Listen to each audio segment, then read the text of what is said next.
Bonjour et bienvenue. Aujourd'hui nous allons traiter de la génoise. Nous allons donc faire une recette de génoise qui est un biscuit qui peut vous servir dans différents desserts comme le moka, le fraisier, un biscuit roulé, une bûche. Pour cela il nous faut des œufs entiers, du sucre et de la farine.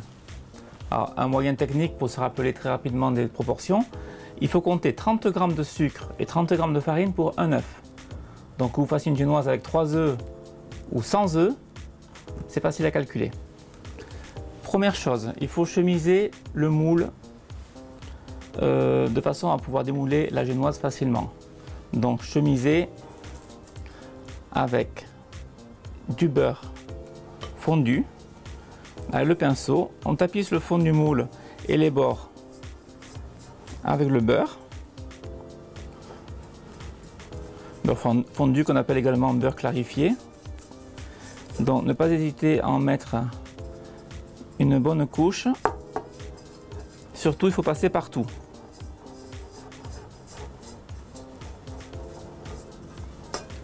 C'est très important pour le démoulage de la génoise une fois qu'elle sera cuite.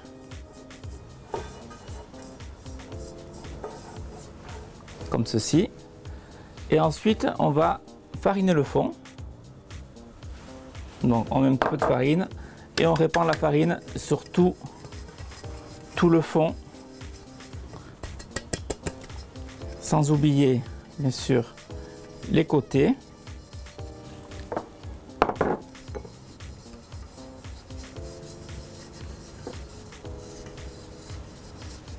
On en rajoute un petit peu s'il n'y en a pas assez.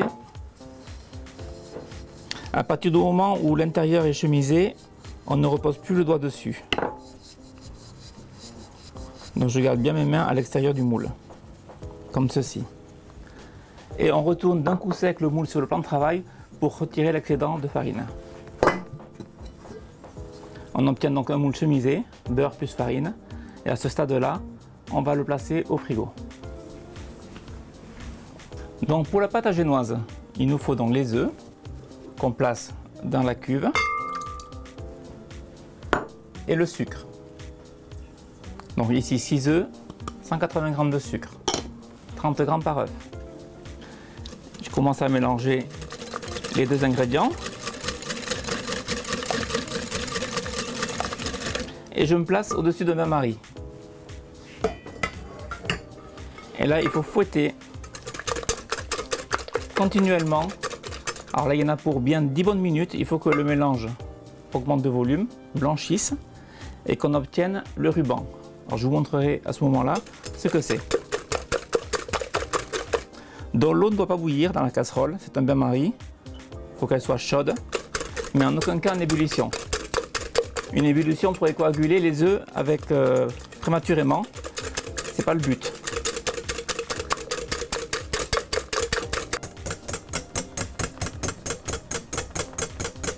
Voilà, notre génoise est montée. Ça aura mis à peu près un quart d'heure. Je vous parlais tout à l'heure d'un ruban. Donc le terme exact c'est monter au ruban. C'est ce que je viens de faire. Pourquoi? Parce que lorsqu'on soulève la préparation, elle forme tout simplement un ruban.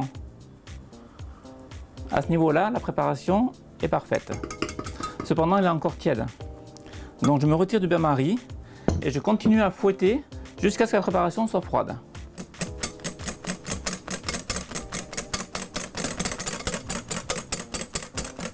Voilà. La préparation est quasiment froide. Quand je dis froid, j'entends température ambiante. Maintenant, je vais venir tamiser ma farine sur le mélange.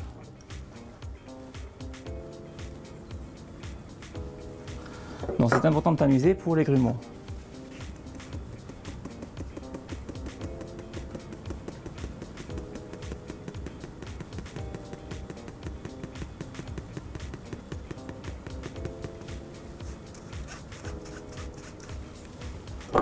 Et là, je vais mélanger délicatement, donc en faisant pivoter le bol dans le sens contraire des aiguilles d'une montre, et avec ma main droite, en faisant remonter la préparation de bas en haut.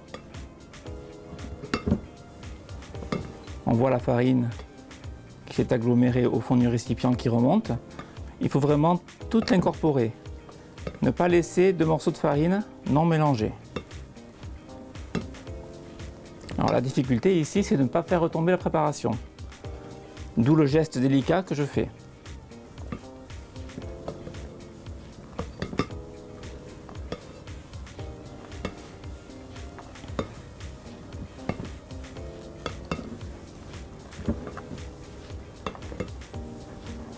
Voilà, je ne vois plus de farine remonter à la surface. Mon mélange doit être quasiment prêt.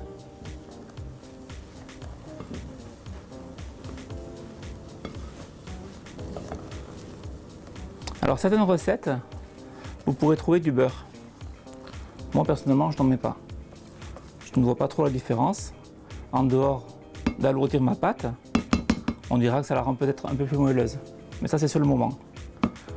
Donc maintenant, on va faire le moulage. Donc 2 moulages. Le premier dans un moule, le second sur une plaque. Je vais aller récupérer mon moule qui est dans le frigo. Le beurre s'est figé. Il est parfaitement bien chemisé. Je vais donc verser ma préparation dans le moule jusqu'à la moitié, voire un peu plus. Et surtout, je ne pose pas les doigts sur le contour qui doit rester parfait.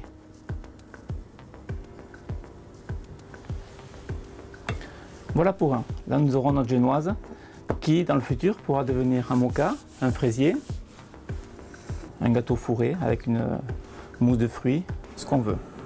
Maintenant, je voudrais faire une bûche, un biscuit roulé. Je peux également cuire ma pâte sur une plaque. Donc sur une plaque, pour le démoulage facile, je mets une feuille de papier sulfurisé qui est taillée aux dimensions de ma plaque. Toujours par mesure, par souci de démoulage, je vais le graisser. Alors c'est un support qui n'est pas rigide, donc c'est plus facile de le graisser avec un agent de démoulage de ce type-là, qui se pulvérise et qui permet des démoulages très faciles, également dans les moules métalliques. Mais je tenais à vous montrer les 2 techniques.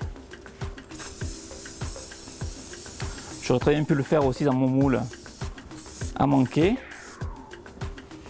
Comme ça, vous connaîtrez les 2 façons de faire. Et ici, je verse donc ma pâte.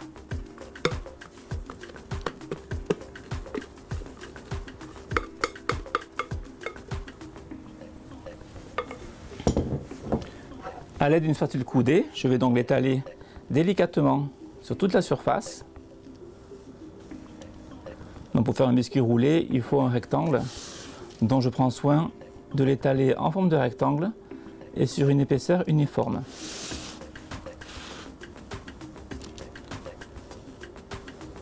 Comme ceci, voilà.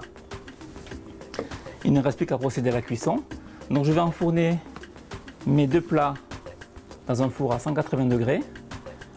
La génoise en plaque cuira entre 10 et 15 minutes, tandis que la génoise en moule cuira entre 15 et 20 minutes. La génoise en plaque est cuite. Durée de cuisson 10 minutes environ.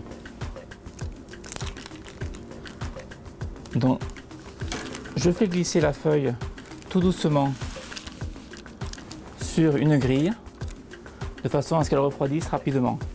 Alors attention à ne pas trop faire cuire la génoise parce que le but c'est quand même de faire un biscuit roulé. Si c'est pour faire juste un fond de biscuit, ça peut rester à plat. Mais pour le biscuit roulé, il faut qu'elle reste souple, qu'on puisse la rouler une fois qu'elle aura refroidi. La génoise dans le moule à manquer continue à cuire. On se retrouve dans 5 minutes. Voici donc la génoise qui est cuite. Il faut la démouler tant qu'elle est chaude. Et ainsi, elle se démoule toute seule. J'espère que la génoise n'aura plus de secret pour vous, que vous pourrez enfin la réaliser à la maison facilement.